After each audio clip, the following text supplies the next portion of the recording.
সমাজে নির্ভীক ও দায়িত্বশীল সাংবাদিকতা, সুস্থ সংস্কৃতির বিকাশ এবং বিভিন্ন ক্ষেত্রে বিশেষ অবদান রাখা গুণীজনদের সম্মান জানাতে বেঙ্গল মিডিয়া ক্লাবের উদ্যোগে আয়োজিত হলো এক বিশেষ সম্মাননা অনুষ্ঠান।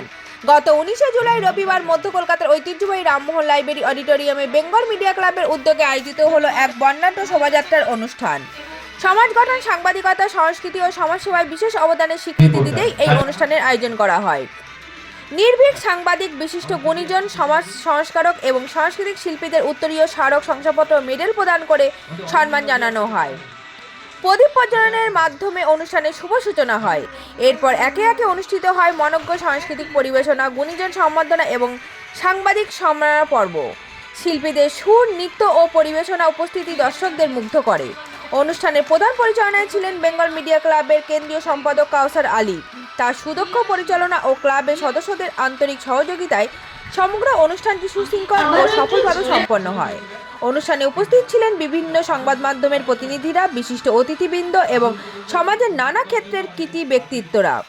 আয়োজকদের আন্তরিক আতিথেয়তা ও মার্জিত পরিবেশ অনুষ্ঠানের এক বিশেষ মাত্রা যোগ করে। সর্বশেষে সমবেত কণ্ঠে বন্দে মাতরম গানের মধ্য দিয়ে সফলভাবে পরিসমাপ্তি ঘটে বেঙ্গল মিডিয়া ক্লাবের এই বিশেষ অনুষ্ঠান। কলকাতা থেকে সোমা দেবনাথের রিপোর্ট, রাষ্ট্র সংবাদ।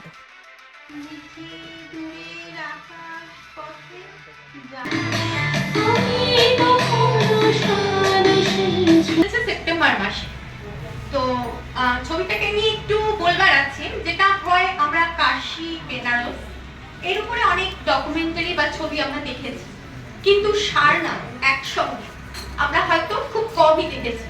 যেটা আমাদের ডিরেক্টর ছিলেন মিস্টার অরিন্দম শীল, 11 বছর ধরে ওনার রিসার্চ ওয়ার্কের। এখানে যে সাংবাদিক আছে তাদেরকে সংগঠিত করা এবং সংগঠিত করে সাংবাদিকদের গণতন্ত্রের যে চতুর্থ স্তম্ভ হিসেবে যে অধিকার দেওয়া রয়েছে, সেই অধিকার বিভিন্ন জায়গায় খর্ব করার চেষ্টা হচ্ছে।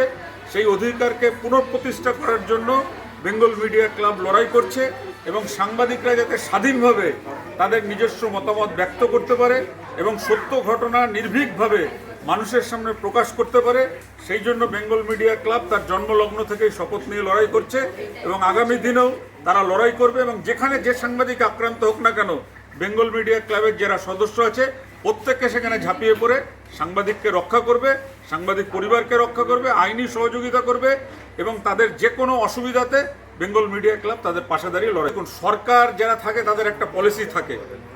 এবার আগে যারা সরকার ছিল তাদের ক্ষেত্রে বহু সাংবাদিককে তারা অনেক উপঢৌকন দিয়েছেন, আবার যারা আমাদের মতন স্বাধীন মিডিয়া তাদের নামে কেস দিয়েছেন। সুতরাং যারা সত্য কথা বলে, নির্ভীক কথা বলে, তারা কখনোই সরকারের কোনো প্রিয়পাত্র হতে পারে না। আমরা বেঙ্গল মিডিয়া ক্লাবে যারা আছি আমরা মনে করি আমরা সত্যের পূজারী, নির্ভীকভাবে সত্য আমরা তুলে ধরবো। তাতে সরকার আমাদের সহযোগিতা করলো কি না করলো তাতে কিছু যায় আসে না। সত্য প্রকাশের জন্য আমাদের জন্ম, সত্য প্রকাশ করতে করতে আমাদের মৃত্যু হবে, এজন্য আমরা কাউকে ভয় পাই না। আমার নাম ও পরিচয়? আমি ধৃতরাষ্ট্র দত্ত, বেঙ্গল মিডিয়া ক্লাবের একজন সদস্য এবং আজকে আমাকে সম্মানিত করা হয়েছে। Thank you. শুভেচ্ছা জানাচ্ছি যাদের জন্য, যাদের প্রচেষ্টায় আমরা আজ এত বড় একটা জায়গায় পৌঁছতে পেরেছি। তাদের লড়াই আমরা করতে পারছি। কোনো রকমভাবে যদি তারা বিপদে পড়ে, আমরা কয়েক মাস আগেও আমরা আমাদের মিডিয়ার যে সাংবাদিকের উপরে একটা অত্যাচার হয়েছিল, তাকে তার মোবাইল কেড়ে নিয়েছিল, তার জন্য আমরা লড়াই করেছিলাম। আমরা সোশ্যাল মিডিয়ায় লিখেছিলাম এবং তার হয়ে আমরা থানাতেও গেছিলাম। এরকম প্রচুর আছে, আমরা তাদের জন্য লড়াই করি। এটা আমাদের সংঘবদ্ধ কাজ। যদি কোনো রকমভাবে আমাদের সাংবাদিকদের উপরে কোনো রকম অত্যাচার হয়, আমাদের সাথে আমাদের সিনিয়র রিপোর্টার আছেন, ধৃতরাষ্ট্ররা আছেন, আমাদের অনেক রিপোর্টার আছে, আসাদুল আছে, যাদের সাথে আমরা প্রথম থেকে লড়াই করে চলেছি। আমাদের সাথে একসাথে কাঁধে কাঁধ মিলিয়ে, শুধু রাজারহাট নিউ টাউন বলে কথা না, বারাসাত বলে কথা না, পশ্চিমবঙ্গের যে কোনো জায়গায় যদি কোনো রকম মিডিয়ার যারা আছে তাদের উপরে যদি কোনো রকম অনৈতিকভাবে অত্যাচার হয় বা তাদের উপরে আক্রমণ হয়, তাহলে আমরা বেঙ্গল মিডিয়া ক্লাবের যত সদস্য আছি তাদের কিন্তু ছেড়ে কথা বলবো না। এটা আমাদের প্রথম কাজ।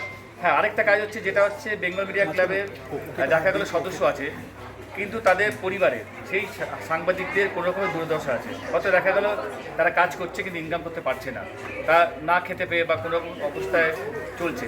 আমরা তাদের ডোনেশন নিশ্চয়ই দেবো, দেখবো তাদের কোনো রকম সমস্যা হচ্ছে কি না, আমরা তাদের পাশে থাকবো, আছি।